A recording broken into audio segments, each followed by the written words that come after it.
Shalom Bapak dan Ibu sekalian, apa kabarnya? Saya berdoa Bapak dan Ibu sekalian semua dalam keadaan sehat. Selamat datang kembali di acara Bincang-Bincang GSKI Gajah Mada bersama saya Tamara. Bapak dan Ibu sekalian, mungkin perlu saya jelaskan di depan bahwa dalam rangka memulai acara ini, kami semua, saya, narasumber dan para aktivis yang melakukan rekaman ini telah melakukan vaksin 2 kali dan semua dalam kondisi sehat, serta kami tadi melakukan tes antigen. Semua dinyatakan negatif, karena itu kami ada untuk mengadakan acara talk show ini dengan lepas masker namun tetap dengan jarak yang aman. Bapak dan Ibu sekalian, talk show kita hari ini akan membahas tema mengenai kebahagiaan hidup. Kesenangan hidup, apa itu? Di mata orang Kristen, apakah kita masih boleh memperoleh kebahagiaan? Dan seperti apa kebahagiaan dalam kekristenan itu? Bapak dan Ibu sekalian, kembali saya undang seorang narasumber, Bapak Pendeta Sutardina Baban, yang tentunya Bapak dan Ibu sekalian sangat rindu. Abang, apa kabar? Shalom Abang. Shalom, sehat. Sehat, belum ditanya Abang, tapi udah sehat ya, kelihatan memang udah sehat Abangnya. Mantap. Mantap, vaksin 2 kali aman kan Bang? Pasti. Oke, dan hari ini kita meskipun buka masker tapi tetap jaga jarak aman. Oh ya, ada purifier Bang, saya hari ini pasang purifier dekat kita supaya steril udara kita Bang. Keren, hari ini. Keren Katanya. Oke, Bang, hari ini kita mau bahas mengenai kebahagiaan hidup, ya kan Bang? Kayaknya saya mulai dulu dengan suatu cerita. Jadi saya mau cerita dulu Bang. Ada teman saya Bang, teman sekolah lah Bang, teman SMP. Biasa saja kehidupannya. Jadi menikah, punya anak, lalu bekerja, tapi memang tidak terlalu sukses gimana gitu Bang, standar lah Bang. Beberapa hari yang lampau ketemu dengan kami, saya dan beberapa teman sebelum PPKM, dan dia bercerita bahwa dia kehilangan pekerjaan. Anak istrinya dalam kondisi butuh bantuan untuk makan sehari-hari serta sekolah. Akhirnya dia bicara dengan kami, teman-temannya untuk minjam uang Bang, untuk meminjamkan uang. Lalu ada satu statement yang membuat saya akhirnya berpikir bahwa ini statement perlu kita gali lebih dalam. Dia mengeluarkan satu statement begini Bang. Kalau saja saya punya uang sekarang 1M, selesai masalah saya akan lebih bahagia pasti hidupnya. Katanya. Dia mengeluarkan statement itu. Ya karena kita lagi ngumpul gitu kan Bang, ngobrol-ngobrol, bercanda-bercanda, ketawa-ketawa aja denger ya kan. Sambil sebenarnya ngenes, cuman sampai rumah saya jadi berpikir, apakah standar uang itu menjadi suatu kebahagiaan antara satu orang mungkin dengan orang yang lain beda kadarnya kali ya Bang, uangnya jumlahnya. Cuman menurut dia 1M itu cukup untuk membuat dia berbahagia. Sekarang kita harus tanya sama Abang sebagai seorang pendeta dan hamba Tuhan. Sebenarnya kebahagiaan itu apa Bang dalam kekristenan itu Bang? Ya, jadi saya mungkin jangan langsung menjawab pertanyaan itu dulu. Boleh. Ya, kalau tadi teman itu berkata, seandainya saya punya uang 1M, mantap ini kan begitu. Saya pikir ada benarnya juga. Karena kita juga nggak munafik kok. Bahkan ada juga kalimat yang begitu akrab di telinga kita. Ya, uang nggak dibawa mati bukan? Tapi kalau nggak ada uang gimana? Mati juga. Nah itu mau mati juga. Jadi tidak boleh kita serta-merta, iya ya kenapa ya? Nah justru ini yang harus kita coba dampingi. Kenapa sampai uang itu menjadi ukuran kebahagiaannya? Memang segala-galanya sih butuh uang. Ya, tetapi biar bagaimanapun jangan lupa uang itu juga kan diadakan. Nah, seharusnya itu tidak boleh menjadi ukuran atau standar bahagianya seseorang. Sebab bahagia, ada juga tokoh-tokoh yang berkata, Stoa misalnya, ya seorang Yunani berkata begini, kebahagiaan itu dia peroleh ketika mengalami penderitaan terus menerus. Coba, dia mengeluarkan kata-kata itu. Iya. Oke. Boleh dielaborasi artinya gimana itu, Artinya Bang? begini, kalau kita terus ada di dalam penderitaan, dalam tahap-tahap tertentu, nah kita bahagia. Jadi ini teologi penderitaan ini kan gitu ya. Kelihatannya begitu. Tetapi jangan lupa, di zamannya dia juga, ada juga orang yang mengeluarkan statement, Epikuros, hidup sejaman mereka ini. Justru sebaliknya, Epikuros berkata bahwa kebahagiaan itu diperoleh dari kenikmatan inderawi. Artinya, segala sesuatu hal yang menyenangkan, ya kita nikmati. Nah, itu bagi dia. Bahkan saya pikir dengan keadaan kita sekarang ini, wow, justru apa yang dikeluarkan, distatementkan oleh Epikuros ini sangat menjamur saat ini, begitu rupa. Kenapa? Karena kebahagiaan hidup diukur orang dari hidup yang penuh hura-hura. Belanja-belanja, shopping-shopping, nah itu. Sehingga dari Epikuros ini muncul lagi ada satu pemikiran, lahirlah yang namanya konsep hedonisme. Gila kan? Segala sesuatunya diukur dengan materi. Betul, segala sesuatu diukur oleh materi. Jadi dengan teman kita tadi berkata kalau dia punya uang, ya ini mungkin yang saat ini menggerakkan hidupnya. Saya juga bisa bayangkan itu loh. Saya ini jadi agak terbawa suasana ke situ juga. Punya anak, punya istri yang harus dikasih makan nih. Saya hanya punya istri, gak punya anak. Ya sudah, ku nikmatin aja. Engkau yang punya anak, ya gak usah ngiri dengan yang tidak punya anak. Saya juga yang tidak punya anak gak perlu ngiri dengan orang yang punya anak. Bahagia kita, nanti mari kita bicarakan bagaimana kita sebenarnya memaknai itu. Itu dulu, jangan terlalu serius. Jangan terlalu serius. Abang udah buka dengan teologi penderitaan. Oke, kita mau bahas sedikit nggak Bang yang tadi itu dimaksud dengan teologi penderitaan, bahwa dalam penderitaan sampai satu level tertentu akhirnya dia merasa bahagia. Mungkin bahagia atau cukup kali Bang dengan apa yang ada. Nah, jadi dia berpikir begini, kalau dia ada di dalam satu penderitaan yaitu penyiksaan diri. Nah, ini yang lebih diarahkan oleh Stoa. Menyiksa diri itu adalah kebahagiaan. Nah, lantas nih, kita orang Kristen ini di mana ini?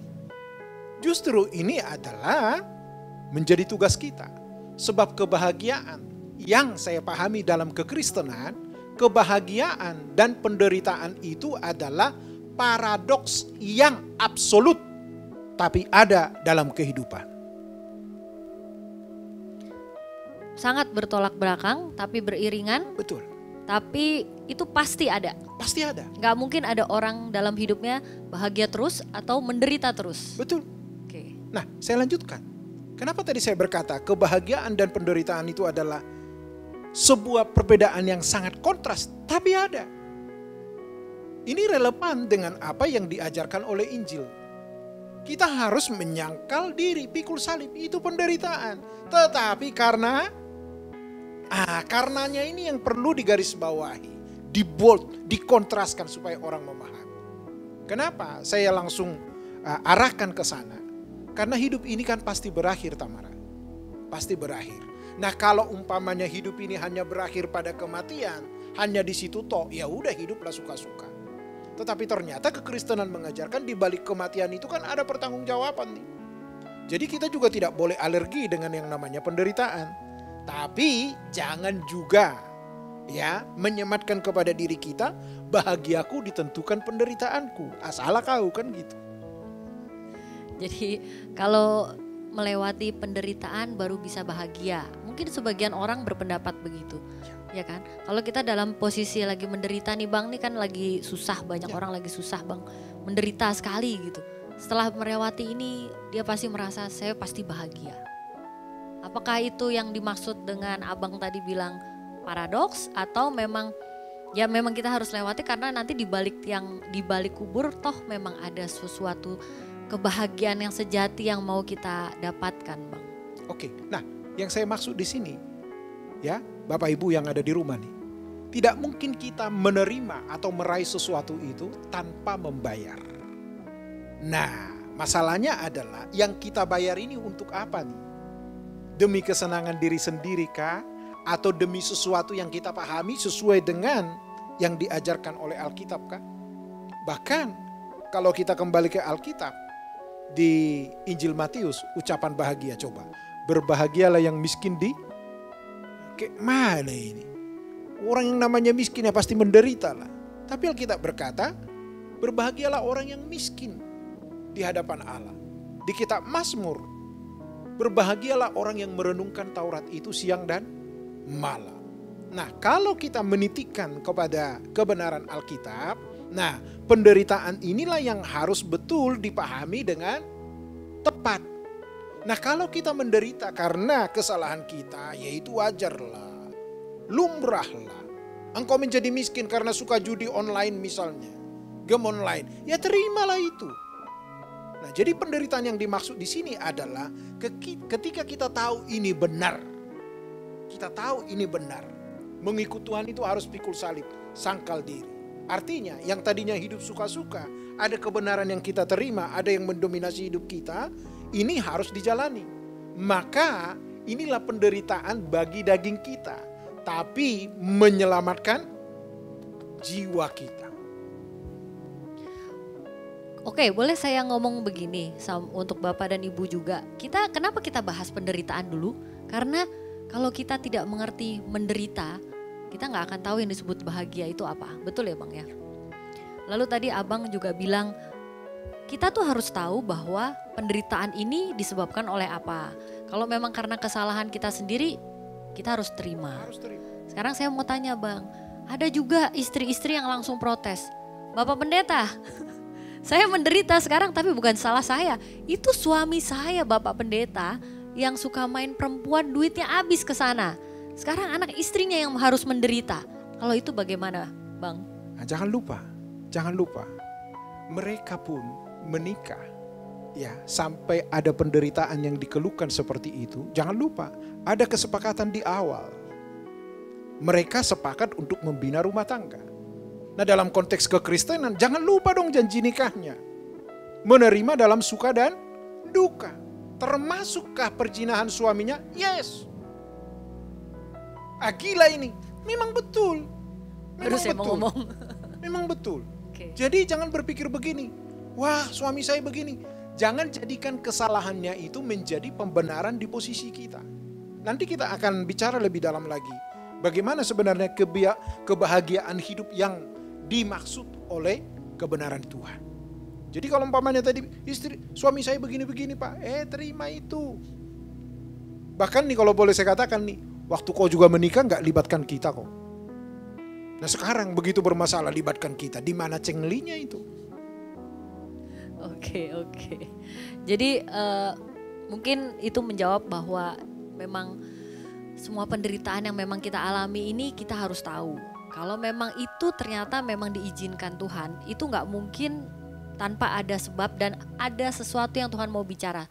Betul ya Bang ya? Betul. Buat kita masing-masing, termasuk si istri yang tadi protes itu. Betul. Bahwa keadaan dia yang dengan suaminya itu tetap Tuhan pasti mau bicara sesuatu ke sang istri dan keluarga. Oke Bang, mantap. Sekarang kita lanjutkan, udah mulai masuk ke kebahagiaan atau belum ini Bang kita Bang? Abang ketawa mulu. Gimana Bang? Apakah kita sudah mulai sekarang bicara tentang kebahagiaan setelah menderita ini supaya kita tahu sebenarnya kebahagiaan itu seperti apa? Oke. Nah, kebahagiaan yang harus kita pahami dengan benar adalah ini bukan masalah kita punya atau tidak punya. Tetapi dalam kekristenan saya mempelajari adalah kebahagiaan hidup itu berbicara tentang posisi. Tentang posisi. Posisi apa maksudnya nih? Kita nih oposisi di Tuhan atau tidak? Oposisi artinya kita menjadi lawan Tuhan. Betul. Atau tidak? Betul. Nah itu. Kenapa? Karena ada juga orang yang boleh dikatakan misalnya sakit atau miskin gitu. Tapi dia tidak menjadikan itu menjadi satu cara supaya dia dibelas kasihani orang. Malah dia bisa menerima. Salah satu contoh misalnya yang mengalami kelemahan hidup. Fanny Crosby seorang pencipta lagu yang buta. Dia katakan, kalau dia dilahirkan kembali, dia minta apa? Buta. Coba. Nah orang Kadang-kadang mengasihani diri dengan penderitaan yang dialami. Tadi Tamara bilang begini, apakah ini Tuhan izinkan? Bisa iya, bisa tidak. Nah kalau itu Tuhan izinkan, berarti kita pasti mampu memetik pesan dari penderitaan itu. Jadi jangan serta-merta, oh ini Tuhan izinkan, jangan sok rohani juga. Makanya tadi benar, Tamara menggarisbawahi, benar gak nih dari Tuhan? Jangan-jangan karena ulah kita. Jadi masalah bahagia atau tidak itu adalah berbicara tentang posisi kita di pihak Tuhan atau tidak. Kalau kita di pihak Tuhan menderita karena Alkitab mengajarkan harus mengasihi musuh. Kan ini berat ini. Logika aja gak bisa terima nih. Jangankan musuh, belum musuhan ini. Hampir disenggol aja udah mau kita kasih pukulan kan gitu kan. Gitu. Coba, gak mudah. Tetapi karena ini demi Tuhan yang kuhormati, demi Tuhan yang kukenal, gak masalah. Menderita, oke. Bahagia, yes. Tetapi betul-betul beriringan ini. Beriringan ini. Jadi saya katakan tadi ada orang sakit, tapi dia tidak jadikan itu menjadi satu sungut-sungut kepada Tuhan. Justru dalam penderitaannya, dalam sakitnya, dia membawa diri lebih tekun berdoa, lebih tekun mencari Tuhan. Sementara ada orang yang sehat walafiat, tak karu-karuan hidupnya, coba. Menjadi dilema bukan? Jadi di sini kebahagiaan yang harus kita pahami, menurut yang saya pahami, ya, menurut yang saya pahami, ini adalah berbicara tentang posisi. Posisi kita di mana nih? Di pihak Tuhan atau tidak? Nah, itu sebabnya sebenarnya justru kita bersyukur ya, berbangga kita Tamara sebagai anak Tuhan. Kalau betul-betul Tuhan yang kita percaya itu betul-betul kita kenal, kita alami. Tidak ada yang perlu ditakutkan kok. Contohlah hidup saya, sudah menikah puluhan tahun. Tidak punya anak, happy aja. Tapi ingat, happy yang saya alami saat ini bersama dengan istri sudah melewati tahun-tahun panjang. 20 tahun menikah. Tapi ya sudah, tidak masalah. Tidak masalah. Toh juga saya melihat kok orang punya anak mati juga. Tidak punya, mati juga kok. Jadi bicara tentang kebahagiaan dalam hidup ini adalah itu kita berbicara tentang posisi di mana kita nih. Di pihak Tuhan atau tidak. Kalau kau nggak di pihak Tuhan, udah mantap itu kau menderita. Kan gitu. Tapi kalau engkau umpamanya menderita karena Tuhanmu yang kau percaya menghidupi kebenaran, ini istimewa. Jangan terlalu serius begitu menatap saya. Saya sambil mikir gitu, dengerin abang ngomong saya sambil mikir. Posisi yang dimaksud abang boleh nggak kita bilang itu sebagai suatu sikap hati? Bisa, tepat sekali. Tepat sekali. Artinya dia menyadari begini, saya tahu kebenaran. Kayak misalnya nih dalam konteks ya supaya kita lebih mudah memahami. Kalau di kantor nih misalnya, ya bertalian dengan cuan ini, hepeng, pulus, gitu kan. Nah kalau kita ambil ini nggak ada orang yang tahu. Tetapi Alkitab mengajari kita tidak boleh mengambil milik yang bukan milik kita. Nah nurani kita kan berbicara nih. Gak ada yang tahu loh. Diendapkan misalnya di rekening kita sehari 2 hari. Siapa yang tahu? Gak ada. Tetapi ingat. Tuhan ada yang kita percaya, yang kita hormati. Kita harus lebih memilih. Aku tidak untuk ini. Sekalipun butuh nih. Butuh nih. Lagi PPKM begini zaman susah. Ada berkat di depan mata. Oh haleluya. Tetapi karena nurani kita hidup bicara. Aku memilih. Tidak langsung tidak nih. Bertarung dia.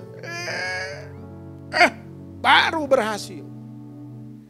Itu ini saya bikin asumsinya ya, cerita abang ya. Asumsinya adalah di belakangnya adalah ada anaknya, istrinya yang membutuhkan uang itu. Oke. Ternyata dia harus punya pilihan, dia bisa ngambil uang itu atau dia membiarkan anak istrinya kelaparan.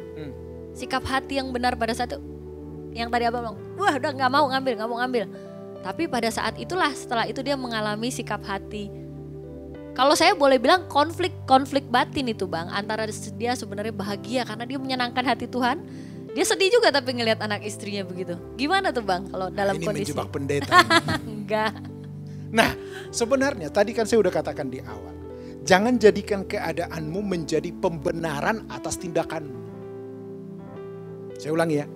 Jangan jadikan keadaanmu menjadi pembenaran atas tindakanmu.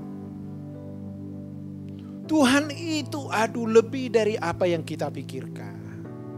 Mungkin juga ada orang nih yang menyaksikan kita nih menatap dan berkata, Pak, Bapak sih enak ngomong begitu, gak alami. Saya tahu, justru karena ketidakmampuan kita memahami di balik apa yang terjadi ini, sehingga kita mengupayakan untuk menyelesaikan secepat mungkin. Anak menderita nih kelaparan, sementara nih ada jalan di depan tapi gak benar, mau ambil. Kalau saya sih sorry aja. Saya punya berpikiran begini, hidup bagi Kristus, mati adalah keuntungan. Amin, amin. Harus berani strictly situ. Ya. Oke. Kita mendorong semua orang, gak cuma hamba Tuhan untuk bisa berpikir begitu. Nah ini kan saya soroti dulu diri saya kan. Oke. Karena kadang-kadang tapi kita kan, juga mendorong Bapak Ibu sekalian harus berpikir yang hal yang sama dong, Bang. masalahnya kan kadang-kadang pendeta ini kan hanya pintar ngomong nih. Ya termasuk saya juga. Tapi nanti kan bisa di cross check dengan istri saya. Harus bisa. Saya kan mengkhotbahkan lebih baik memberi daripada menerima. Nah ini dibuktikan dulu nih. Dan itu mulai saya hidupi. Di tempat di mana saya tinggal, boleh tanya. Bukan demi nilai diri, oh si bapak itu baik. Bukan. Orang kita udah tinggal di situ, masa kita gak bersahabat? Bahagiakanlah orang lain. Justru kalau kita bisa membahagiakan orang lain, itulah bahagia yang sesungguhnya. Oke. Ini abang udah mulai masuk step yang lain nih, stepnya udah beda. Kita balik berdiri. Saya cerita lagi aja kalau gitu. Saya punya bos nih, Bang, di kantor. Saya ada bos, udah lumayan cukup umur, udah di atas 60 beliau. Hobinya golf. Dia senang main golf. Cuman karena dia suka ngobrol sama orang, orangnya tipe yang ngobrol demen gitu. Hobi yang kedua adalah minum Coca-Cola. Saya menyebutkan merek jadinya. Minum soft drink. Lalu hobi yang ketiga makan mie instan. Oh luar biasa kan? Itu dua hobi yang terakhir ini sangat-sangat tidak menyehatkan. Tapi dia punya prinsip gini. Ini saya quote omongan dia. Aduh Tamara, hidup kita itu cuma sekali. Kita harus nikmati aja. Kalau kamu pikirnya begitu terus, kamu gak akan menikmati, gak happy, hidupmu gak happy. Itu quotes-nya beliau. Dan so far karena dia merasa begitu dan dia merasa dia sehat-sehat saja, dia jalankan itu Pak, gaya hidup itu Bang. Jadi dan merasa saya happy. Jadi kesenangannya itu. Dan itu dijalankan. Walaupun kita semua bilang, Pak itu gak bagus loh buat kesehatan, buat ini gitu. Tapi ya dia bilang ya itu prinsip dia. Menurut abang gimana kalau ada orang begitu? Nah kalau ada orang begitu kita nasihati, dia terima ya syukur. Yang gak diterima gak usah sakit hati. Yang penting kita sudah kasih tahu. Memang itulah pemahamannya. Nah ini kadang-kadang yang membuat dilema bagi kita. Makanya tadi saya katakan ada sesuatu yang kita tahu benar. Kalau mengkonsumsi ini dalam waktu lama membahayakan diri kita. Bukan cuma diri kita, juga menyengsarakan keluarga kita. Akan tetapi kalau sudah kita ingatkan dia nggak mau ya sudah. Risiko tanggung sendiri dong. Alkitab juga kan mengajari demikian. Ada orang begitu. Hidup, makan minum aja sebab besok kita akan mati. Kekristenan nggak mengajarkan begitu. Kematian itu betul kita hanya menyudahi aktivitas di muka bumi ini. Tapi ingat ada yang mengadakan kita nih Tuhan. Menuntut pertanggungjawaban. Nah kalau nggak ada pertanggungjawaban seperti yang saya katakan di depan. Hiduplah, mau makan silahkan. Tetapi ingat ya. Nah ini kadang-kadang nih. Nggak jentelnya kita nih orang percaya nih. Giliran menikmati ini. Wow seneng gitu. Tahu nggak yang menjadi miris ketika sakit ngeluh sama Tuhan tolong sembuhkan, akan gila itu. Kau yang buat, kau yang makan, begitu bermasalah kau suruh Tuhan bertanggung jawab, tidak bisa dong. Nah tapi walaupun ada orang hobinya ini ya silakan. Seorang pebisnis misalnya demi menunjang bisnisnya harus main golf, tidak apa-apa. Yang penting ingat nih, golfmu itu harus didominasi oleh Tuhan, dikendalikan oleh Tuhan. Maksudnya apa? Janganlah hanya gara-gara golf engkau tidak berdoa. Janganlah hanya gara-gara golf engkau tidak ke gereja. Itu salah. Main golf boleh dong, enak. Sepedaan bisa. Saya mau ngomong sepeda lagi tren. Bisa nggak masalah, nikmati. Nah kayak saya juga suka badminton. Ya saya mau olahraga. Waduh, jangan dipikir, wah kalau pendeta main olahraga mantap ini. Enggak juga. Angka sudah genting ini. Saya temukan ini termasuk pelaku nih. Sudah di luar. Masuk. Coba ngotot-ngototan. Maksudnya ini apa, pukulannya hasil bolanya pukulan. kan udah keluar. Tapi karena kita mau kalah, enggak mau kan. Coba, itulah manusia. Iya. Tapi seiring dengan waktu, ya sudah. Emang kalau dibilang lawan juga misalnya keluar, enggak apa-apa, taunya masuk. Ya udah biarin aja. Toh juga kita tahu, bahagianya kita bukan di situ. Tapi jangan menjadi alergi dan berkata, oh enggak boleh Pak, itu duniawi. Enggak, sok-sokan kau. Ada orang jadi memang betul, jadi akhirnya jadi salah kaprah menganggap segala sesuatu yang dianggap, oh itu apa ya kata-katanya najis gitu kayaknya di mata Tuhan. Jadi kita harus konsentrasinya semua harus segala sesuatu yang berbau gerejawi atau spiritual. Punya jam bagus, ya pakai. Mobilmu bagus, pakai. Yang penting gak boleh terikat. Keterikatan ini pun harus kita bedah lagi. Keterikatan ini maksudnya apa? Kalau itu menjadi nilai diri kita. Oh saya pakai jam ini keren ini. Bukan, mau keren gak keren kuncinya hanya satu kan. Mau lihat waktu doang. Bahkan mungkin ada disisipin lagi dengan terapi-terapi alat kesehatan. Tapi jangan langsung alergi. Engkau punya barang bagus, pakai. Tetapi ingat, kalaupun sampai nggak punya barang bagus, hati ini nggak ciut. Gitu dong. Punya cincin bagus, ya pakai saja. Nggak jadi soal. Saya juga sama istri saya juga begitu. Dia senang peralatan kosmetik, ya udah beli. Tapi jangan sampai nanti gara-gara beli itu, saya jadi berdosa. Tentu dia tahu kemampuan suaminya. Itu saja. Oke. Itu sih sebenarnya kayak kesenangan dalam hidup gitu ya Bang ya. Kayak ada orang yang hobi nonton misalnya ya, tapi itu pun harus diatur. Betul. Supaya apa tadi Abang bilang di posisi Tuhan gitu. Segala sesuai di posisi Tuhan. Tapi tidak menjadi batasan. Jadi akhirnya orang harus ada, kita kan nggak dilarang ini nggak boleh, itu nggak boleh, haram tidak haram. Kan semua hal bisa menjadi tanda kutip haram jika itu tidak sesuai dengan kehendak Tuhan. Betul begitu ya Bang? Lakukan segala sesuatu seolah-olah untuk Tuhan. Pakai tas bermerek, pakai. Tapi saya Pak udah nggak nyaman, berarti nggak usah kau pakai lagi kan gitu. Itu doang persoalannya. Nah kadang-kadang kan kita ini yang bikin jelimet nih. Kita yang bikin ribet hidup ini. Wah ini kan saya udah bertobat, nggak boleh lagi. Allah, di gereja alim. Di luar baru ketahuan aslinya. Udahlah. Yang namanya barang bagus itu kemanapun pasti bagus. Pasti bagus. Jadi tadi, bahagia hidupnya seseorang itu masalah posisi. Kita ini di pihak Tuhan atau tidak. Kan tadi saya udah katakan, ada orang menderita karena pekerjaan Tuhan. Tapi tentu dengan jelas ya, kita juga tidak bisa serta-merta berkata, oh ini pekerjaan Tuhan. Belum tentu juga. Ada juga ambisi-ambisi pemimpin. Yang tidak dikonfirmasi bahwa itu sebenarnya keinginan Tuhan. Iya, jadi ada banyak hal. Jadi yang pertama adalah bahagia hidupnya seseorang itu harus diteropong ini di posisi Tuhan atau tidak.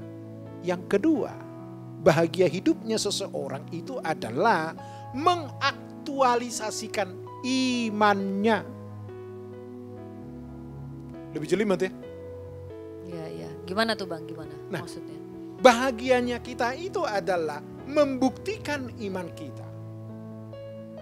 Itu bahagia kita. Nah kalau kita mengaku dan percaya kepada Tuhan, harusnya apapun yang terlihat oleh mata kita ini harus menjadi pelengkap. Yang utama berarti hidupku ini sesuai dengan apa yang Tuhan mau.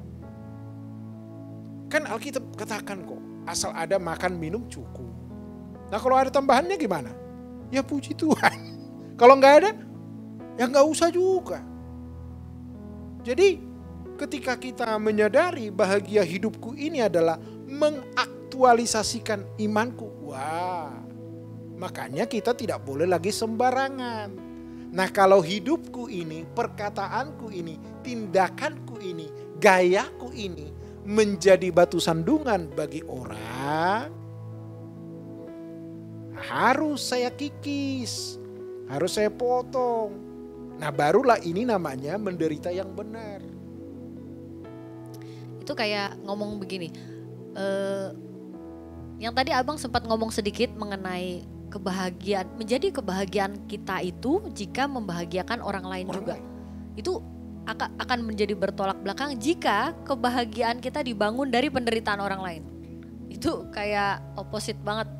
Bisa, tapi bisa terjadi loh Bang itu. Kebahagiaan kita dibangun dari penderitaan orang lain. Iya. Kita mau ngomong apalah misalnya ya. Kebahagiaan kita adalah kita berhasil memenangkan suatu posisi.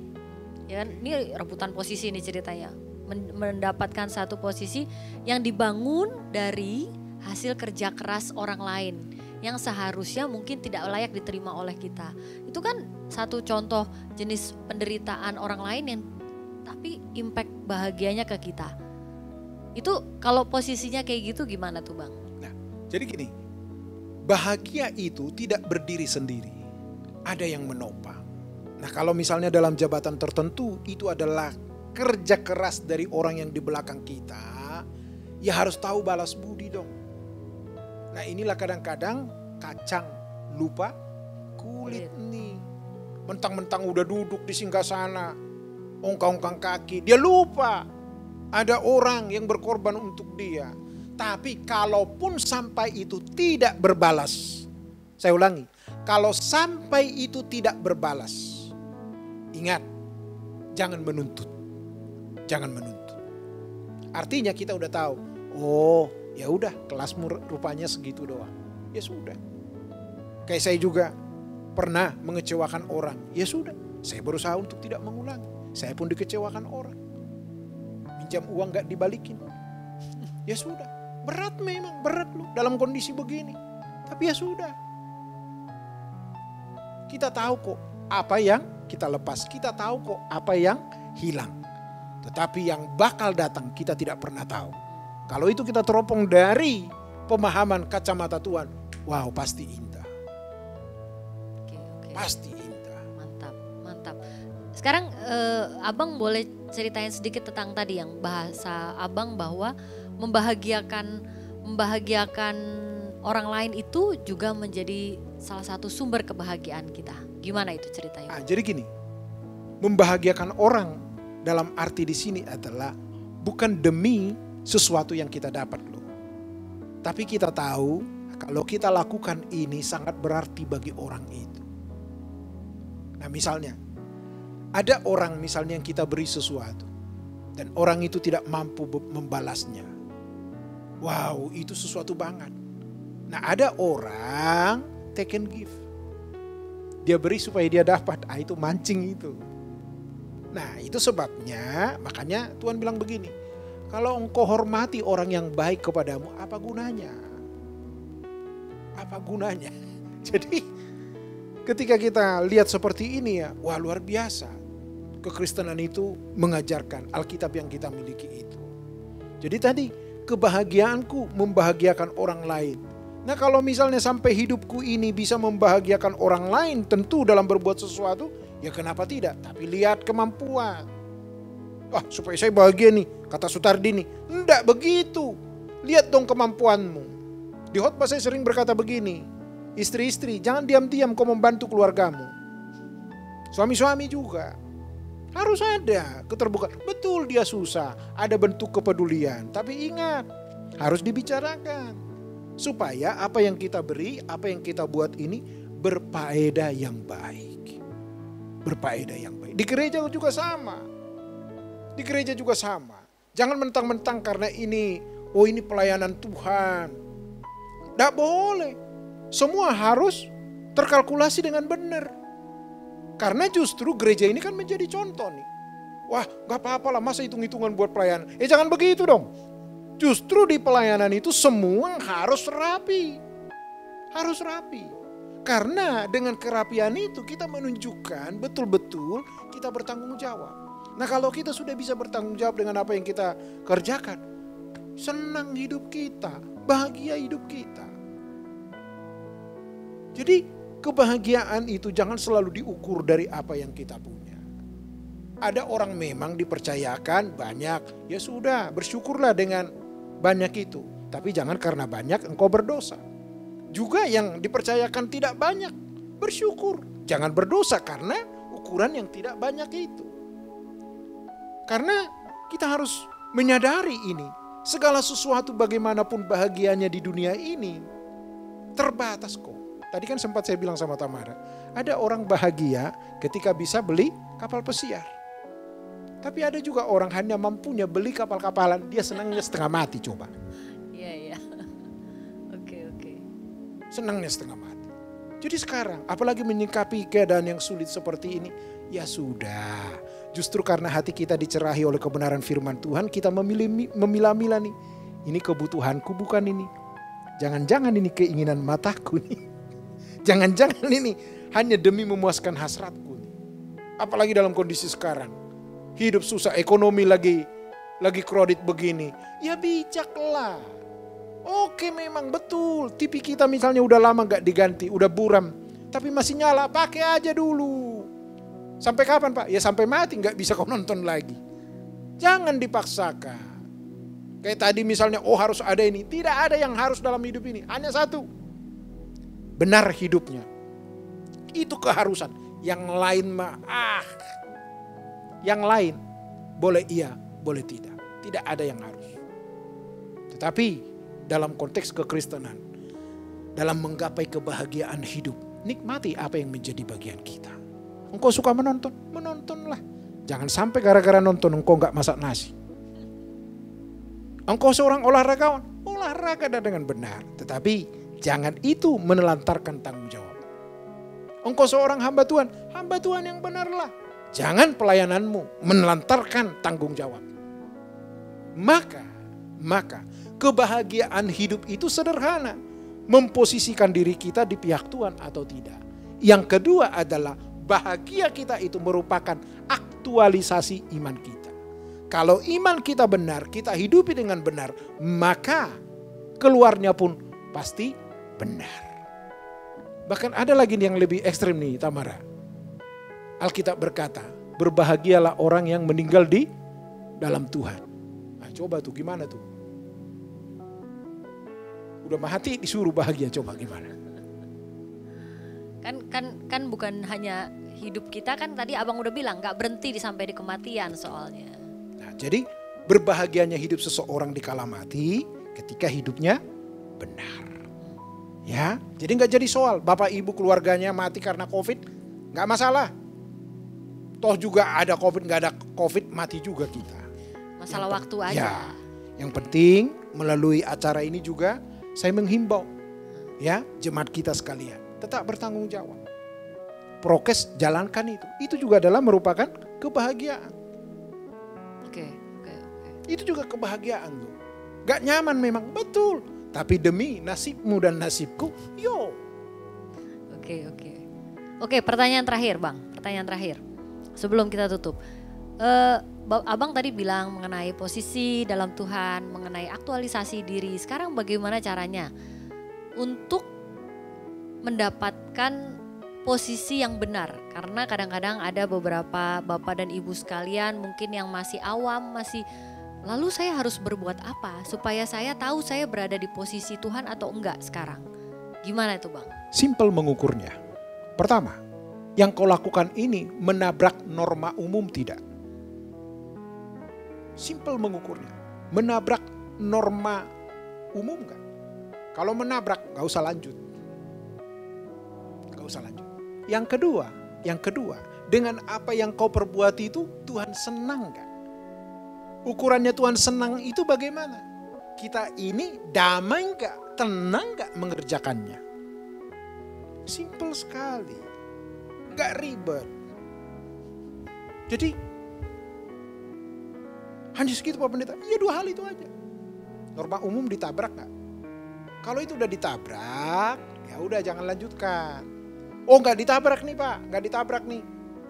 Sekarang nih ukurannya nih, Tuhan senang atau enggak? Nah ukur lagi dirimu. Engkau damai enggak? Tenang enggak? Sejahtera enggak mengerjakan itu? Bahagia engkau. Oke Bang, clear Bang, very clear. Sekarang mungkin Abang ada yang mau disampaikan buat Bapak dan Ibu sekalian sebagai penutup? Nah, baik Bapak Ibu, dimanapun berada saat ini. Kebahagiaan hidup itu bukanlah aib. Tetapi ingat, jalannya harus benar. Tadi saya sudah katakan, bahagia hidupmu ditentukan oleh posisimu di pihak Tuhan atau tidak. Bahagia tidaknya hidupmu itu merupakan aktualisasi pembuktian dari iman. Jadi engkau menatap saya dan berkata, kalau begitu Pak saya layak bahagia. Yes, engkau layak bahagia. Nikmati apa yang menjadi bagianmu. Dan jangan cemburu akan apa yang tidak bisa kau nikmati seperti orang lain. Maka mantap hidup kita, saudaraku yang Tuhan Yesus kasih. Itu yang bisa saya berikan. Amin. Mantap, mantap Abang. Dan saya berterima kasih Abang mau datang hari ini untuk bincang-bincang di GSKI Gajah Mada. Udah lama juga soalnya kita ya Bang ya. Sehat selalu Abang. Amin. Kita selalu doakan Abang dan istri dalam kondisi sehat supaya pelayanannya maksimal. Terima kasih Bang. Kita ketemu lagi lain waktu ya Bang ya. Siap. Bapak dan Ibu sekalian, demikian acara bincang-bincang GSKI Gajah Mada hari ini. Bapak dan Ibu sekalian, sebagai catatan bahwa ingatlah hidup kita betul hanya sekali, karena itu maksimalkan dengan baik. Sikap hati kita akan menentukan bahwa kita bahagia atau tidak. Posisi kita harus berada di dalam Tuhan. Karena kalau kita belok kiri, belok kanan, kita tidak akan menemukan kebahagiaan sejati di dalam Tuhan. Kita akan bertemu di acara bincang-bincang GSKI Gajah Mada selanjutnya. Terima kasih dan Tuhan memberkati.